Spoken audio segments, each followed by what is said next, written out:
Nimona, out on Netflix, new animated film based on a graphic novel by Nate Stevenson, with voice cast including Chloe Grace Moretz and Riz Ahmed.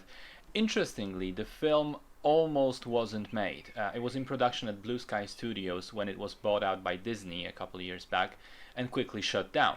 The film was then at around 70-75% being done, and it would probably never see the light of day if not for the amazing twist of fate, where Annapurna managed to buy the rights to the graphic novel, buy the rights to the adaptation, and hire most of the people who worked on the film at Blue Sky, allowing them to finish it and put it out on Netflix. And I'm really happy that it all happened this way, because it would be a shame if this movie didn't exist. Simply put, it's quite amazing.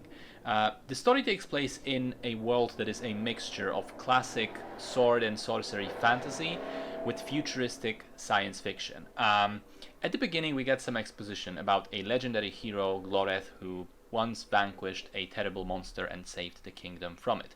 Now, a full 1,000 years later, knights are still being trained by an institute which sort of follows in the footsteps of Gloreth, the original hero. Graduation day is coming for the new knights, including one named Ballister, who's kind of an outlier. He's from the streets, he doesn't come from a noble family, he had to work very hard to get where he is, he's also got a darker skin. And when he does finally graduate, the queen is murdered during the ceremony and he's being framed for it. He is then approached by Nimona, a strange, mischievous, chaotic girl who also possesses the power of shapeshifting. She intends to help him, but not with clearing his name necessarily. She sort of cynically believes that once he's been deemed a villain, he is a villain. He cannot change the perception of others. So she tries to talk him into just embracing it and going out for revenge, ruining the day for as many people as he can. These two unlikely allies set out trying to uncover the truth of what happened. So again, I really like this film.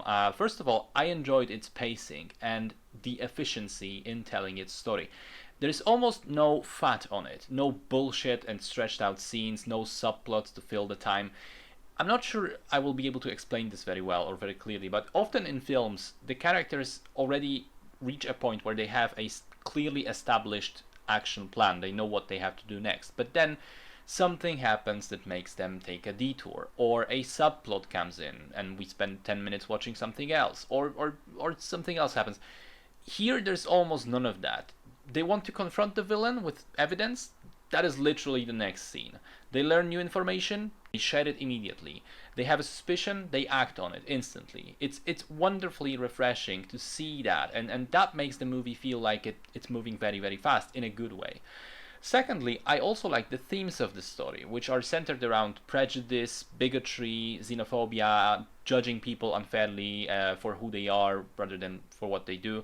It's very much about homophobia as well, and conservative bigotry and so on, and not even as a subtext, it's directly there on the page. Ballister is openly gay, and his relationship actually plays a huge role in the story. And Nimona is essentially a gender fluid character because of all the shapeshifting, and also, the way she looks in her default form kind of plays into that as well. And yet it doesn't feel like pandering or artificial Hollywood wokeness for show. It's just genuinely a well-written story with those themes explored in depth. At times it's heartbreaking and sad to be put in the shoes of those characters who are experiencing so many unfair judgments from others. At times it is funny, very funny in fact. There were multiple gags where I was laughing out loud. It's also quite pretty. I wasn't initially sold on the animation style, especially so soon after seeing Across the Spider-Verse, which blew my mind. But as I kept watching the film, it grew on me. I mean, whatever you say about it, it is unique. It doesn't do the same stuff that Pixar and DreamWorks have been doing for years now, but rather has its own thing going for it. I like the music too, the voice cast is very good. Honestly, there's not much to dislike. Very well made film altogether. And it made me think of Netflix as becoming sort of low-key animation powerhouse. I mean, I know we all shit on their original programming and content when it comes to live action stuff, but think about the animation in recent years and what they've been putting out. Mitchells vs. the Machines, Arcane, Cyberpunk Edge Runners, apparently Castlevania is very good, although I haven't seen it, Love, Death and Robots, and now Nimona joins those titles as another example of fantastic animation, or rather a fantastic film, regardless of the specifics of its visual form.